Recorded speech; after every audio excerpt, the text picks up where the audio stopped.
Hi, it's Maria, and I'm doing a Maria Unfiltered, and this is part two to a new series I'm doing that is called Forgiveness to Love, and it's my life exposed here. And so I did part one, and where I shared some rather mind blowing info. And so make sure you watch this most incredible and unbelievable story that you've never heard before, because quite honestly, I was too afraid to tell it. And so now, what I want to share with you will shock you, because you will hear how some people in my life turned out to be the most cruel, vile, and arrogant human beings I could have ever imagined. And you say, "Oh, come on, Maria. Aren't you exaggerating a bit?" Well, I'll let you be the judge of that. So here we go. Here's a question first for you. Have you ever wondered how the pendulum swings in your life from one extreme to the other and adds to your confusion? Well, I couldn't help but contrast the warmth ever present while growing up in a Greek home filled with fun and food and music and laughter and so very much love, to the weirdness of my adult life with the likes of a Jack Nicholson character in One Flew Over the Cuckoo's Nest.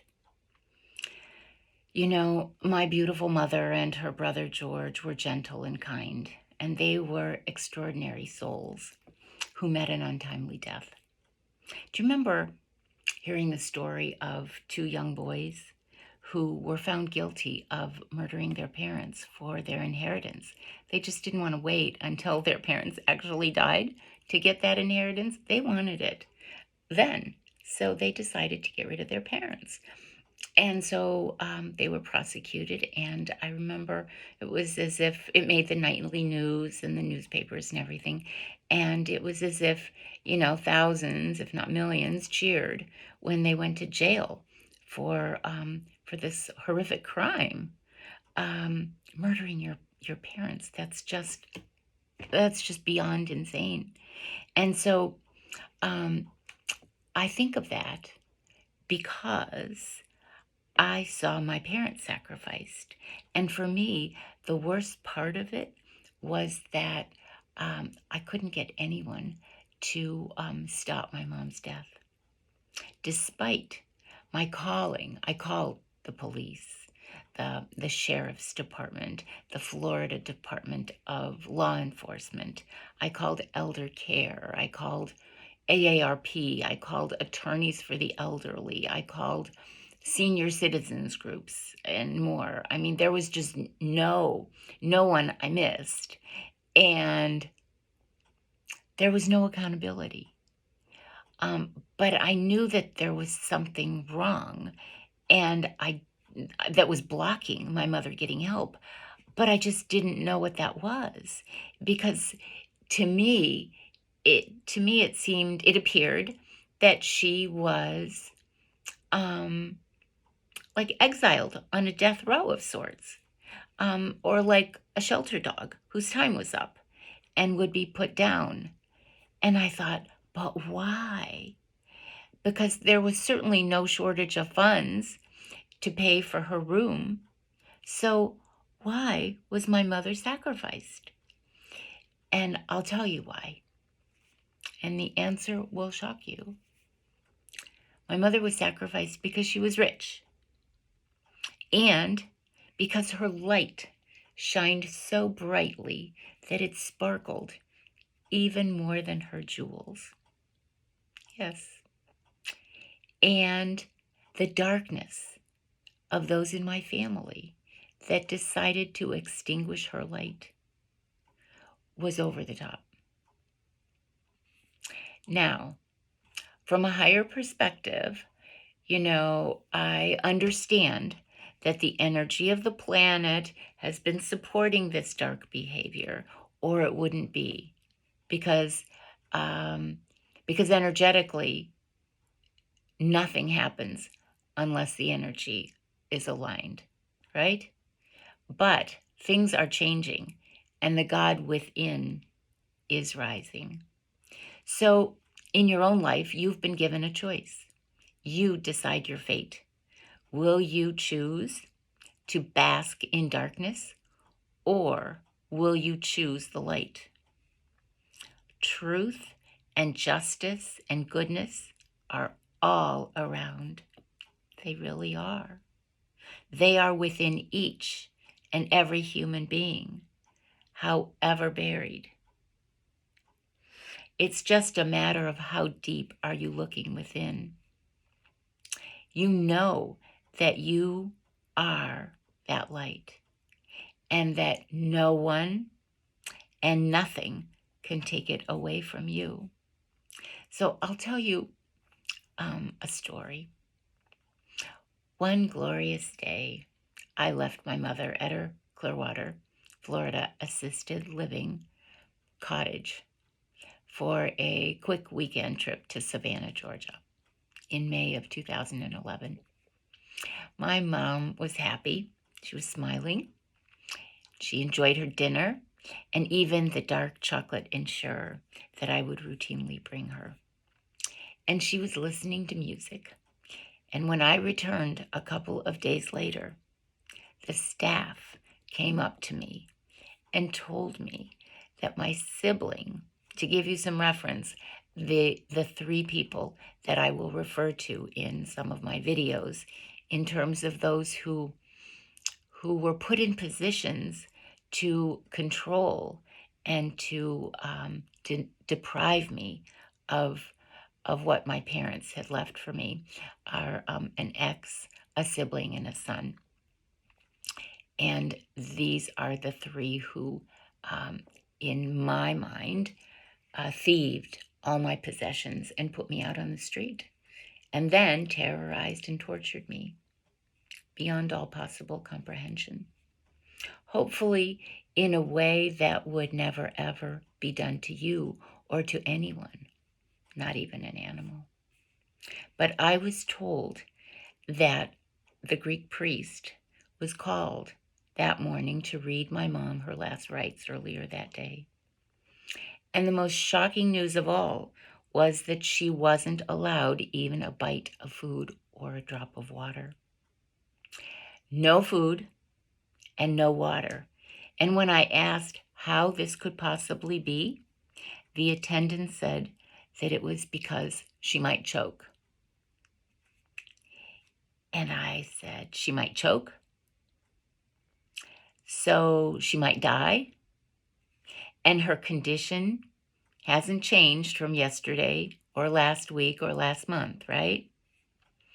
Well, if you starve her, not only might she die, but she will starve to death. And yes, she will be dead. If you don't give her any nourishment, you will kill her. The attendant looked deep into my eyes, took my hand, and told me how horrified the staff was at what was going on. They said my mother would go downhill fast because she couldn't live more than a few more days in such pain and suffering without any food or water. Her body was actually eating itself from the inside out. Oh my God. I was also told that my visits were to be restricted and the police would be called if I even said anything. The goal was to keep me from even seeing my mom again. I was stunned. My poor mother was stunned. She knew what was going on, yet starving and trying to warn me of the conversations she had heard. And so it went for 17 days. My angelic mother, who so lovingly cared for all in her presence, was left to die in a way that you would certainly never allow your worst enemy to experience. I was beyond horrified because never in my wildest dreams could I possibly imagine anyone being so cruel to a lovely woman whose highlight of the day was the smile and comfort of their children. Yeah, my God, if she only knew. Now, my mother was relegated to just lay in a bed and wait to die. The staff spoke as if she were already dead, and they refused to play music other than the chanting that my mom heard them say was for the dying, because we all heard them say that. I felt numb and I felt nauseated, just imagining for a second how my sweet mother was living and dying. I went to a beautiful little shrine in Tarpon Springs called St. Michael's, and maybe you've heard of it. And they say that there have been many a miracle there. And there I would pray, and I'd bring back holy oil to rub on my mom's delicate feet that had become black and mottled, from lack of circulation.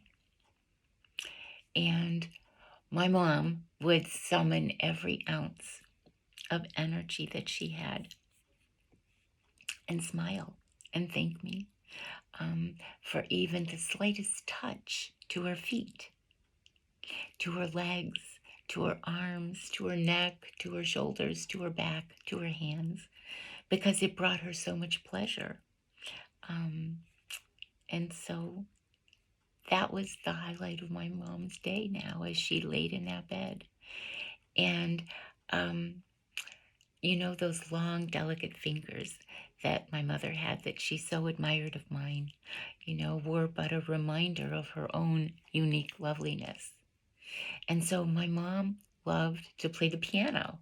And so when my mother was lying in this bed, and she couldn't even move, I was kind of like analyzing, the different parts of her body because she was always complimenting me on mine. And so I saw her hands and I saw her fingers, and so she played the piano and she did it so well.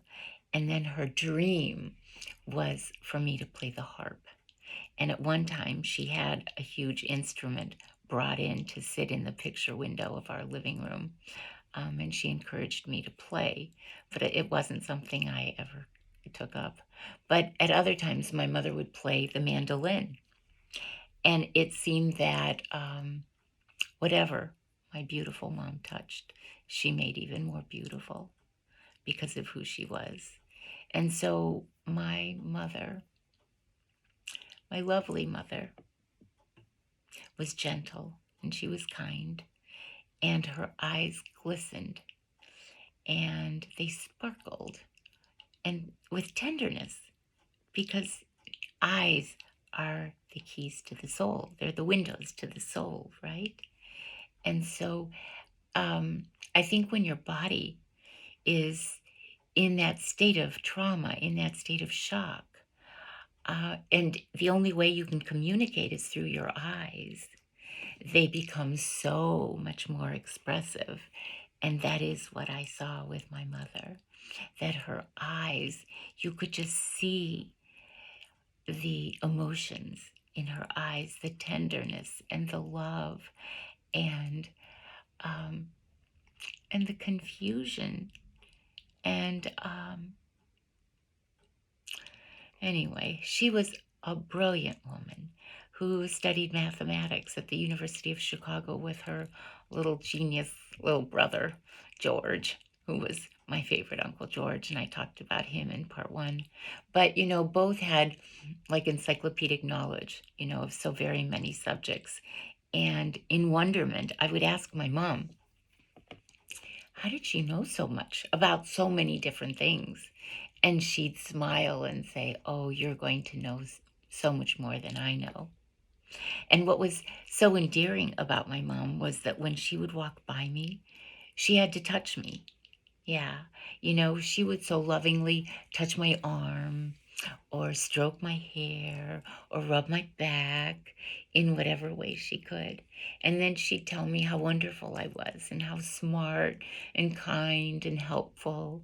You know, she'd tell me I had like perfect teeth and hair and hands and whatever she could say about me she thought was amazing. And so I felt like I was the luckiest girl on the planet. And it didn't make me like feel arrogant or entitled or anything at all. I felt like I had my own personal cheerleader 24/7.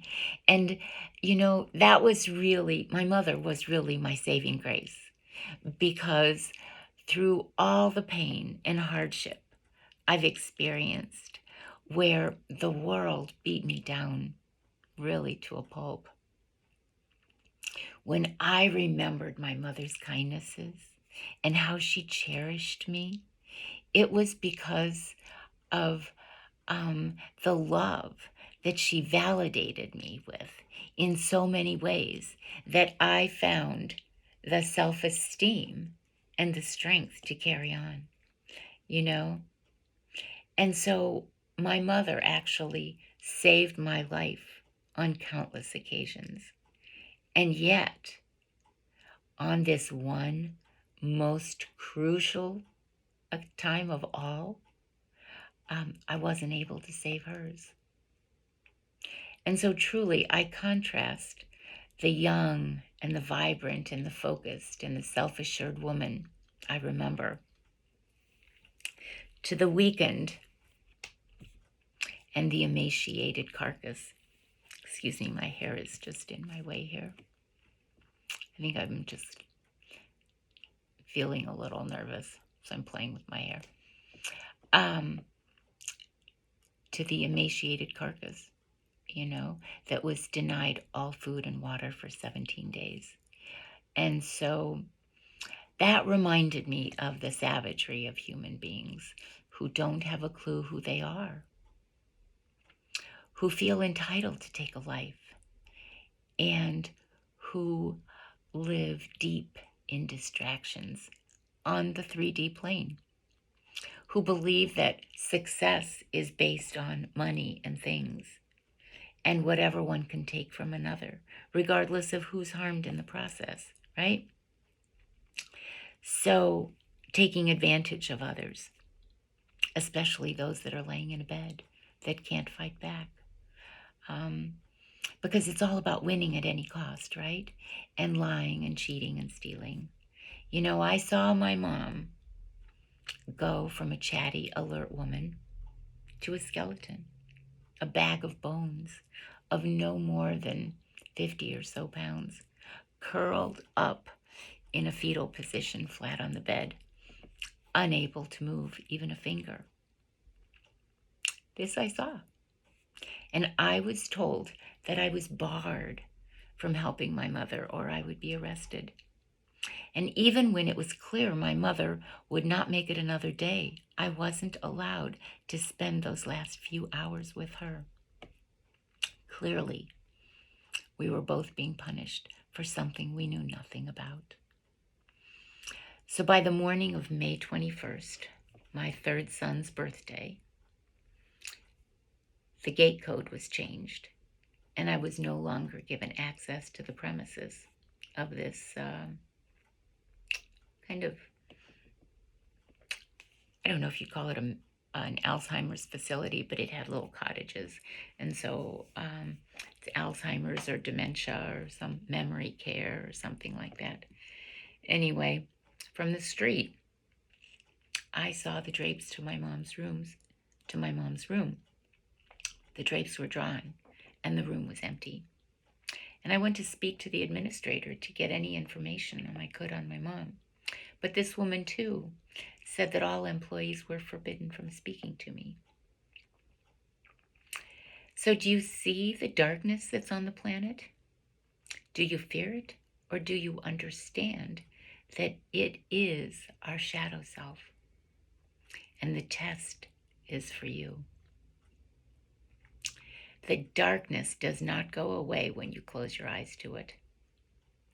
The darkness is to be overcome. The darkness is to be left behind as you shine brightly in the knowing of who you are. You are the energy of love, and no one can rob you of that. For that is what you are, and that is your divine inheritance. Your test is to remember that the gift is you. Yes, you are the gift. My mother is the gift. We are all gifts. And we are here to set the stage, to be the example of goodness and kindness and love. Despite the dark, whose job it is to pull you down into the abyss. You see, love is not afraid of speaking up. Love is not afraid of calling out the dark. Love does not fear, because love knows that all that is and all there is love. And there is nothing else. There is no other. This is why you are here. This is the knowing that changes everything in your life. This, I promise you. No one said you would not be challenged. Why would the greatest masters of all time be tested and not you? You are here to overcome. You are here to be strong. You are here to be as real as you choose during your very short time here. And you are here to be your very best self and show the lost, right? You have to be lost if you're responsible for this. To show the lost, the jealous, the cruel, the greedy, the liars and thieves who stood so low as to kill their own mother for money, for riches, for jewels. That they are the reason and the product of the despair that has enveloped our world. Yes, it's time for all to look in a mirror and to take stock of the human behind the mask, behind the fake, the false, the smiling, the fraudulent, the counterfeit, the lying and cheating and backstabbing and betraying beings who have held mankind in a state of limbo. For there is no ascension when the energy is so compromised by darkness. Those in our life whose mission appears to be to destroy us are on a self-destructive path. For the soul has been sold to the dark, creates for itself pain rather than gain. So at this point, let's hurry up and watch number 3 for more revelations that will change your world and hopefully change your life for the better. And remember, I so love you. I'll see you at number 3.